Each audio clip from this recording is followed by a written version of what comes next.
Kienet ġurnata ta' sodisfazzjon kbir għal hospice, maratona li intemmet b'ċifra ta' kważi €9,000,000 mill-qalb tal-poplu Malti Wawċi. Somma finali hi ta' €480,000 167. Grazzi ħafna lil kulħadd. Grazzi lill-poplu Malti Wawċi, grazzi. Il-maratona tal-hospice intemmet fil-11 ta' bil-lejl, wara ġurnata sħiħa ta' xandiriet fuq l-istazzjonijiet lokali u bis-sem ta' bosta personalitajiet li waslu l-appelli tagħhom sabiex in-nies jikkontribwixxu.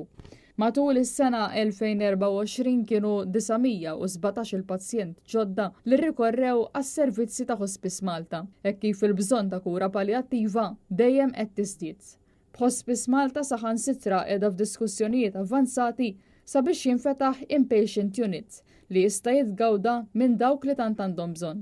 Il-fondi miġbura minn din il-maratona se jkunu qed jintużaw b'mod dirett mill-pazjenti u l-familja tagħhom sabiex jibbenefikaw minn kura holistika, mhux biss dik medika iżda anke spiritwali u emozzjonali. Kura li tingħata f'perjodu delikat ħafna fil-ħajja ta' persuna meta kull individu ikollu bżonn assistenza personalizzata.